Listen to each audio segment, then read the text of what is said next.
Some people were asking me earlier if I was nervous, and I had to laugh because I swim in front of 15,000 people and millions of people around the world on TV in a swimsuit that is more revealing than most of the items found in Victoria's Secret catalog. So at least I'm clothed up here, right? No, but all joking aside, I really do want to thank Dominic for giving me the opportunity to come up here and be a part of all of this with you tonight. This is a really incredible event that is put on, and it makes me really happy and really proud to call myself a testicular cancer survivor. And if you would have told me 5 months ago that I would be here with all of you sharing my story, I would have called you crazy. Cancer is one of those things that strikes anyone, anytime, anywhere. And I've gotten to do several of these things at this point, and one of the things that I've learned is cancer connects people. It bonds them together. I was speaking to a group last weekend that they're a part of the Teen Survivor group, and their group is a group of women. And when my mom was asking me about it, she was like, well, why are you talking to a group of women? What could you possibly have to tell them? My dad gets on the phone. Eric. Yeah, Dad, what's up? Just tell them I got nothing to worry about. They can't catch what you had. Thanks, Dad. I'll be sure and let them know. But at the same time, they've had the feeling of being told that they had cancer. And like Dominic said, I only met him a couple hours ago, but we already have so much in common because we were both told that we had cancer. And that immediately makes us part of a community that's worldwide, that has millions and millions of members. And it's really a special group to be a part of. No one wants to be a part of it, no one asks to be a part of it, but once you are a part of it, it's really something special. And to see all the people here tonight in support of it is it really gives a lot of encouragement to me and to a lot of all the other cancer survivors out there and the people that are battling this disease right now. And what I want to do with you guys tonight is just share a little bit about my story and about my experience this summer and what I went through. And I want to take you back a little ways. I started to swim when I was 3 years old. That's when my parents basically threw me in a pool and said, hey, learn to swim. And luckily I didn't drown. I didn't sink to the bottom of the pool, and I took to it really well. And by the time I was 10 years old, I was basically dreaming of swimming in the Olympics. And that became my lifelong dream. And it was something that I was really passionate about. And my first Olympic trials was in 2000. And I was a 16-year-old. I was the second youngest guy there. The other guy you may know was younger than me, Michael Phelps. You may have heard of him. But I had a really good trials in 2000. Everything went really well. And after that, I had the idea of, this is something that is really possible. I can make an Olympic team. So 2004 rolls around, and I've put myself in a great position. I've got a very good shot at making the team. And I had the most bittersweet experience of my life. I swam out of my mind. I killed my best times, but I got third twice. And if you get third at the Olympic trials, you may as well get last, because they take the top two. And I got third by about 0.2 of a second twice. So it just destroyed me. And I was left with that bittersweet taste in my mouth for the past 4 years. And so that's really what this summer was all leading up to, was kind of justifying and rectifying what I'd been working for my whole life, and going back and achieving that dream that I'd been thinking about for almost 15 years now. And so going into this year, I had been training really well. I had moved to Austin, Texas, and that's where I still live now. And I'd gotten up and trained with a group of guys that were all looking to put ourselves on the Olympic team and then go and compete in Beijing for a shot at any medals we could win. And for the 6 months leading up to trials, I was on fire. I was beating all the guys I needed to. I was going the times I needed to. I wasn't looking at the second place anymore. I was looking at winning. I wanted to not only make the Olympic team, but I wanted to win at Olympic trials, and I knew I could do it. And I basically had a Superman mindset, really an invincible mentality. And I know that sounds egotistical, but when you're racing guys like Michael Phelps, you kind of have to have that mindset. And everything was going great until one night in early June, I found an abnormality, a lump, whatever you want to call it. And it was really small, so I didn't even think it was anything. But I do have a very persuasive girlfriend who was going out of town, and she yelled at me. She said I had to see a doctor by the time she would get back in town, or I would feel the wrath, you know, that kind of thing. So basically, after a week of seeing different doctors and having blood tests, ultrasounds, all that fun stuff that no one likes to do, I was diagnosed with testicular cancer on June 19th of this year. And I was leaving for Olympic trials on June 26th. So you can imagine the reality blow that kind of was for me. It was a little bit surreal. You know, I'll never forget that day when I'm sitting in the doctor's office, and he's getting ahead of me, and he's telling me all about this medical stuff that he wants to do and how I want to be treated. And I said, wait a second, do I have cancer or not? And he just looks at me and he's like, you've got testicular cancer. And that was obviously a very changing pinnacle moment in my life. Obviously, aside from the initial frustration and anger and being upset, I had a loss of control, basically, is more than anything else that I felt. And I think that's pretty safe to say with a lot of cancer survivors. When you're told that you have something like cancer, you just experience a loss of control. And you know, the doctors are sitting there immediately telling you their plan of attack for battling this disease and for essentially saving your life and keeping you alive. And you almost feel like you don't have a choice, and this is what you have to do, and you have to do it right now. And after talking to the doctor and kind of explaining to him my situation, he said, you know, I think you need to get some other opinions and really think this thing through, because you need to have surgery. And after getting some opinions, I was basically cleared to put surgery off for a couple weeks and go compete at Olympic trials. So it's like, hey, you can go compete at Olympic trials. By the way, you've got cancer, so, you know, have fun.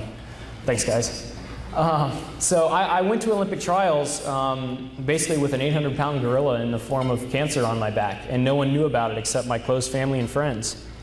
And I'll never forget the day I was diagnosed. I was given probably the best piece of advice that I've still been given today, and that was, Eric, you've got cancer. Cancer doesn't have you. And I was told that by a stage 4 lung cancer fighter who was my dad. And he's currently battling lung cancer, and for him to say that to me in his position meant a lot to me. You know, it was one of those father-son moments, I guess, that will forever stick out in my mind. And you know, I really realized then that I had control over my disease. I wasn't going to let it live my life for me. I wasn't going to let it crush the dreams that I've been working so hard to accomplish and to live by. And so I went and competed at the Olympic trials, and everything went almost according to plan. I got a little excited, went out too hard, and kind of died in my main race, but I made the team anyway, so who cares? After I made the team, you know, the doctors had said that we cleared you for trials, we didn't clear you for the Olympics. So instead of going straight to the training camp like everybody else did, I went back to Austin for another round of testing.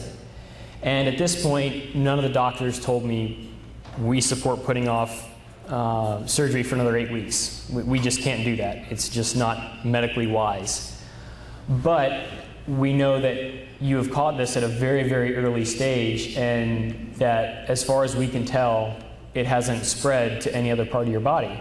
So here's what we're willing to do with you. And they basically gave me a battery of tests that I would have to do for the next 4 weeks, which would include weekly blood tests, weekly CAT scans, just to make sure that the cancer wasn't spreading between the 7 weeks of Olympic trials and the Olympics. And dealing with this was one of the biggest questions I got from the media. It's, you know, how are you dealing with this? How are you doing? And obviously you go through ups and downs, and my one response was t-shirts. I deal with this through t-shirts. And on the bad days, I wore a t-shirt that was given to me by the wife of a coach I had who passed away from colon cancer. And he wore this t-shirt during his fight, and on the bad days I wore this shirt, and it just in big block letters on the front, it says, "Cancer sucks." And that, you know, people kind of knew that I was having a bad day, and they would help me through it. And then on the good days, my sponsors saw it fit to give me a shirt that said, "I kick cancer in the nuts." So I wore that shirt on the good days, and it might be a little bit of the opposite. Yeah. So that was how I dealt with it, you know, a little bit of humor. But I was lucky enough and fortunate enough to have 45 Olympic teammates to help me through the bad days and keep me up on the good days.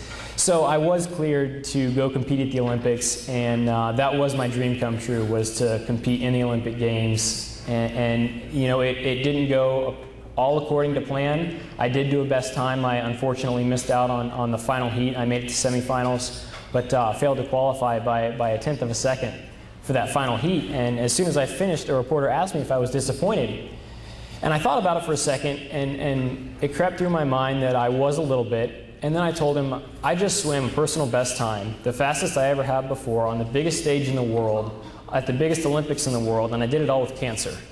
No, I'm not disappointed. I think I'll be okay.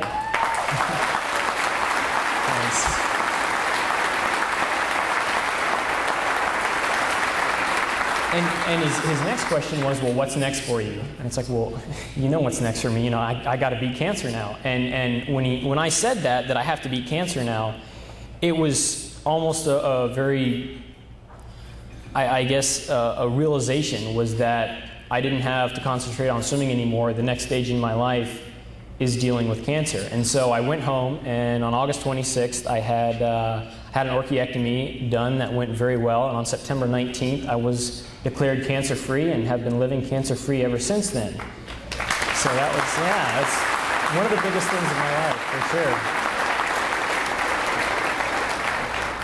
And then I entered what a lot of us call the survivorship stage of cancer. And everybody prepares you for dealing with cancer and battling cancer and beating cancer, but nobody prepares you for life after cancer. And I freaked out a little bit. I really did. You know, all the structure was taken away. It was, you're kind of tossed back into life. Okay, here, you beat cancer.